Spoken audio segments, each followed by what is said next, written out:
Hi guys, Kirk and Carl here with Kirk, Giordano Plastering. A lot of you are saying, hey, you put your fingers in the wall and you test the stucco. I'm going to show you guys a few tips on when you know a wall's ready. Now, about 15-20 minutes ago, my finger was going all the way through and it was hitting the paper and wire because we're doing a scratch and brown the same day. Now this is about ready. So what happens if you leave it too long? Well, another 10 minutes, I won't be able to work this mud. What does that mean? It means that the finish is going to match this, which means I'm not going to get paid. So what I'm doing now is I got this whole piece. It's in the hot sun. I thought I'd just do this just to prove a point. Here's what you do, guys. You put this on, and now notice I got weldcrete all over the finish here because they jacked up the foundation. And when you jack up the foundation and you have the old lath and plaster, it's kind of weak. So we're trying to strengthen it. Here's what I'm going to do, guys. We've just spread this out about 25-30 minutes ago. Take my trowel. I'm going to take it on edge. Take it on edge and get rid of some of the detail here, because this green float I'm about to use is just designed to bring out the aggregate. Now we take a bucket of water, the green float, guys, and this is getting hard, so I'm going to hustle. What I'm doing, guys, is I'm using the full float and I'm getting my joint first, putting it back in water. If I try to make more circles or tie it into the existing, it won't work. I'll show you why. Okay? Now, I can dip this back in the water, which I normally do because it accumulated too much stucco. It's hard now. It's hard with stucco. So watch what happens when you're really hard. Well, I can still float it. But when you're really hard, it accumulates on this, and then it starts to make a nasty finish. So right now, I'm way over the time where I should have dipped it, so I'm going to dip it back in here. Clean all that stucco out of the sponge. This sponge is full of it. Now I'm going to take my weep screed and go horizontal like this, and I'm using a lot of water, guys. This, by the way, this is a float finish that I'm giving it, but what do we have on that wall? Any of you guys know? Can you get a close-up of, say, this wall, Carl? That's a dash finish. That's a thrown-on or blown-on finish. Back when they did this house 90 years ago, it was thrown on. They didn't have hand hoppers then. So what I'm doing still is I'm hustling to try to get this, because in 15 more minutes, I am going to lose this wall. And we don't want to lose a wall. Stucco does not wait for anybody. Another comment I get often asked is hydration. What about hydration? Well, if you do a scratch coat, you apply the scratch coat, you let that hydrate for, say, I generally let that scratch coat go for 3 days, and I tell the homeowners, hey, hydrate it. Mist it with water, saturate it so that the water goes in it, hits the paper. With this particular system here, and I'm using a same-day applications. So same-day application, whether or not it's, well, there's 20 different products, same-day application. Same-day applications, how long have they been around? Oh, about 35 years. Because back in 1980, we used to use them. There was Western, La Habra, there were many of them, Omega.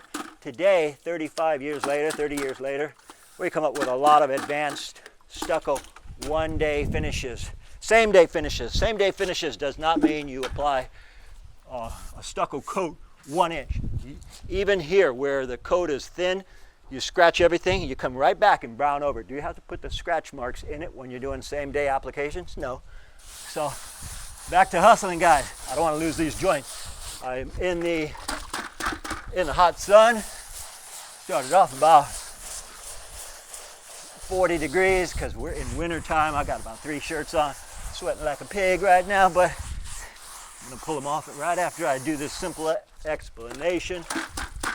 What I'm doing, guys, is I'm taking that float. Let me show you. If you're going to do this, you take the float and you tap it on the inside inner bucket. Don't do this. If you do this, you bend this downward, and it's a real drag to get your aggregate out. Plus, it destroys a float. These floats, I buy them by the case, of course, like 100 in a case, but still, like $5 a float. Why destroy them? Okay, now we're coming here where a window is. Take your hand, get rid of this stuff, And now we're going to go up. Always take that joint up. Take it like so. And here is the tricky part underneath this window, the sill. After we get all the details out. And what we're doing, guys, is we're feathering a transition 7/8 right here, because the weep screed is 7/8, and here is about only a 1/4 inch, because it's the old lath and plasterboard. That lath and plasterboard is keyed, so the stucco goes in those keys. So we're about 1/4 inch here, 1 inch here. It's all about feathering in. You got to know how to do this. Say for underneath the sill, I'll show you the messy, dirty way we do underneath that sill. We clean our float, get it clean. Okay, now just lay down on your back. Same way we applied this is we want to get under the sill here. Of course, you can't see this, but just for the sake of showing you, we take it, we float it, upward motions, and get half of it.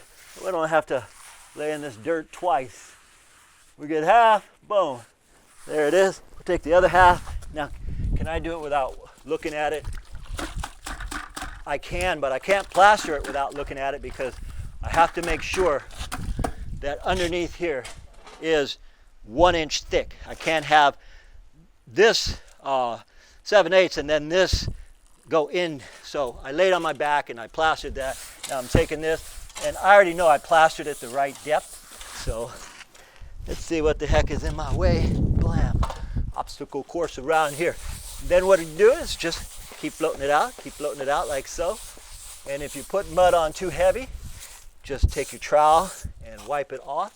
This is the stage right now. Okay, we're in the hot sun. I have the other front and the rear and the other side to do. I can come back here in about, say, 20 minutes, 2 hours. I can come tomorrow and do a light dash. A light dash on this entire wall right here. I want to show that entire wall. Will take me about 5 minutes. I mix some soupy cement, and I come with a light dash, and I'm talking real light, because this is painted about 20 times. And it's a 100-year-old house, so we're just light dashing.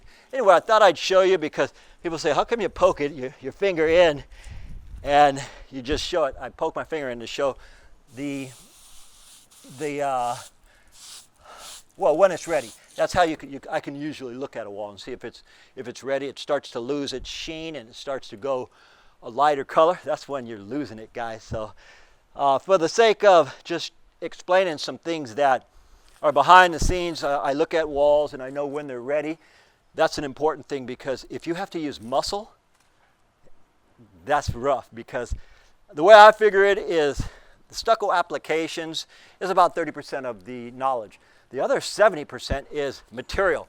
I know almost every material they sell, because I've been using them for 30 years, and if I don't know them, I pay the price of working my ace off to try to get that done. So 70% is knowing your materials, guys. Thought I'd give you some material tips because we're here and because we can. Anyway, my name is Kirk. I'm with Kirk, Giordano Plastering. We thank you for watching. As usual, we'll see you guys on the next one. Once again, folks, we thank you for watching, and I really enjoy all your comments. If you guys like this video, please click the like button down below, and also if you enjoy what we do, subscribe to our channel so we can keep making these videos for you. My name is Kirk. And Jay. We thank you for watching, and from the entire Giordano family, we'll see you on the next one.